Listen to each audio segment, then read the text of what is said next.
Shërbimi shëndetësor mes Evropës dhe botës. Kush është diferenca? Dëgjojeni me kujdes për të mirën tuaj, sepse janë informacione thelbësore për kë udhëton si turist, por edhe për njerëzit që jetojnë në vende të ndryshme. Për shembull, ka disa që udhëtojnë drejt Amerikës, për shembull themë, sepse ka dhe vende të tjera. Shkojnë në Amerikë si turista, por a e dini se nëse ndodh diçka ju duhet të pagoni nga xhepi juaj? Duhet të pagoni, bile nuk ju lejojnë që të ikni nëse ju nuk pagoni atë shërbim shëndetësor. Pse? Sepse ju nuk keni të mbuluar shërbimin shëndetësor falas, por duhet të pagoni nga xhepi juaj. Ndaj dhe duhet garanci ose asiguracion kur shkon drejt një shteti. Në fakt, drejt Amerikës kushton nga $30 deri në $150, varet, sepse sa mbulon ai asiguracion, por është thelbësor për ju kur shkoni në Amerikë. Dhe doja të pyesja juve që jetoni në Amerikë. Ju sa pagoni në vit për sa i përket sigurimit shëndetësor? Unë di që pagohet nga $8,000 deri në $50,000, varet nga buxheti.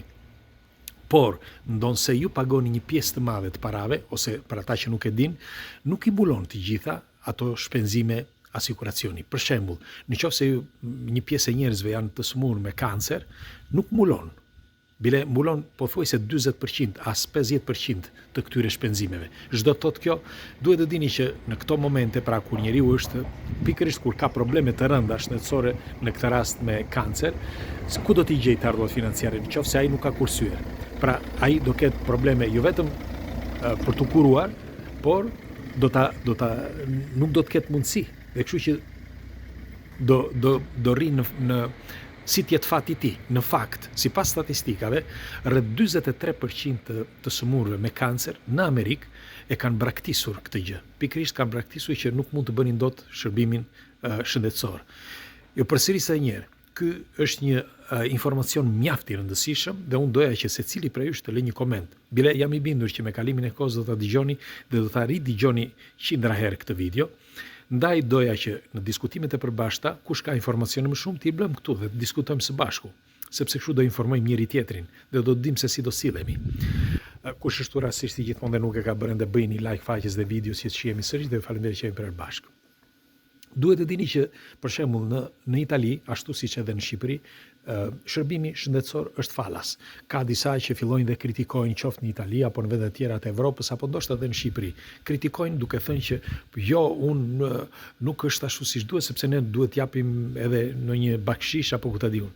Sidoqoftë është falas. Merreni me mend nëse ju do pagonit direkt nga xhepi juaj, sa do shpenzonit. Për shembull, duhet të dini që para 2 vitesh, një çift nga Italia kishte shkuar në Amerikë dhe kishin gabuar një gjë. Kur kishin shkuar në Amerikë nuk bën atë garancinë ose asiguracionin. Gjë që është e gabuar për të gjithë. Mbajeni mend këtë dhe dëgjojeni me kujdes. Ata shkuan, ajo ishte në muajin e 6, më duket, muajin e 7 po thuaj, dhe në muajin e 7 kishte shtatzane dhe ajo shkoi në Amerikë. Mirë po, ndodhi që duhej të rinte atje për një muaj parafërsisht, ndeti dhe me fjalë më shumë se aq sa kishte menduar, më shumë se 10 ditë, dhe si përfundim rastisi, ndoshta nga lodhja apo ku i diet, lindi fëmijën shtatanik. Dhe e dini se sa i erdhi ajo pagesa, $140,000. Po, varet edhe nga vendi ku shkoi në Amerikë, sepse varet edhe nga zonat. Megjithatë ajo duhej të pagonte, se ndryshe nuk mund të ikte dot, $140,000 në poliklinikën ku lindi fëmijën.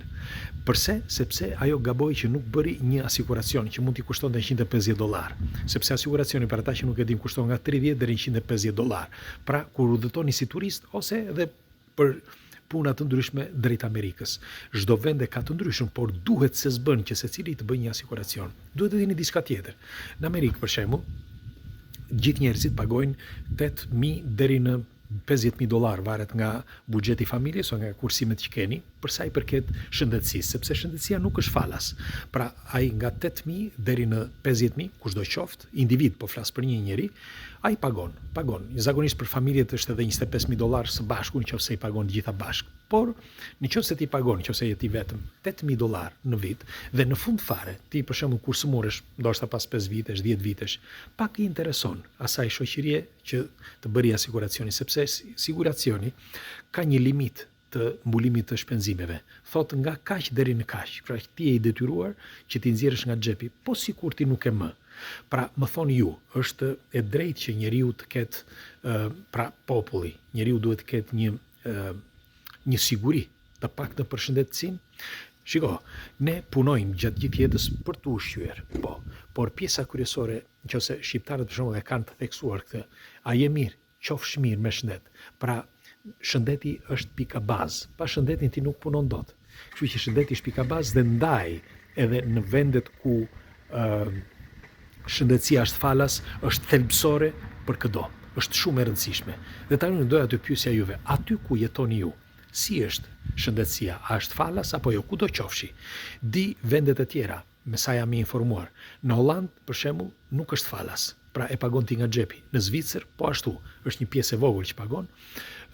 Dhe në ku tjetër, Amerika, Zvicra, Holanda dhe gjendet edhe një tjetër, është edhe një vend tjetër që nuk më vjen tani.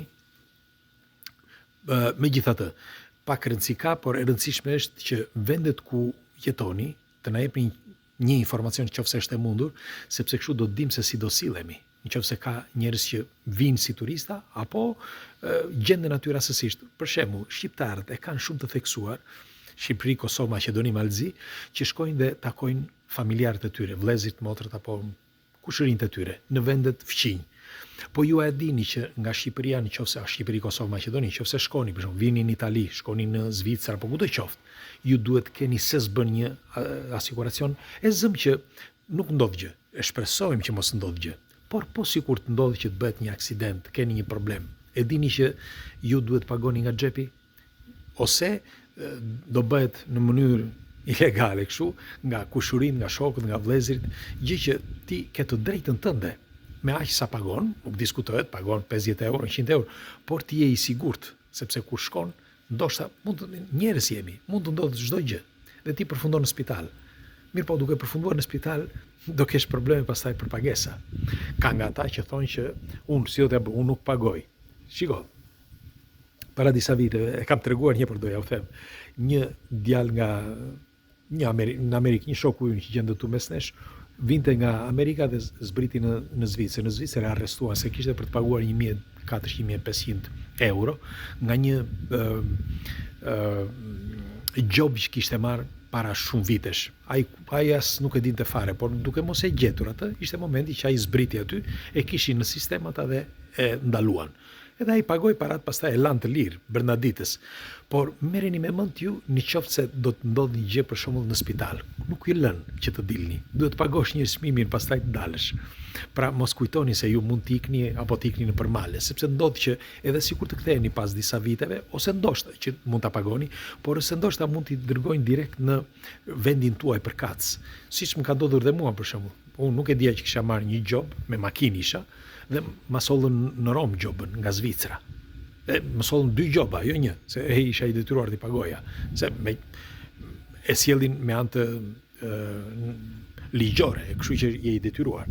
Por edhe sikur mos ta sillin me anë ligjore, unë do ta pagoja gjithë, sidoqoftë. Megjithatë, doja t'i thosha me këtë që a është e drejtë që njeriu duhet të ketë të paktën shërbimin shëndetësor falas, është mjaft e rëndësishme kjo, dhe ky është një nga ato argumenta që është thelbësor, sepse nga këtu kuptohet, siç e tham, shiko, do ta dëgjoni me kujdes.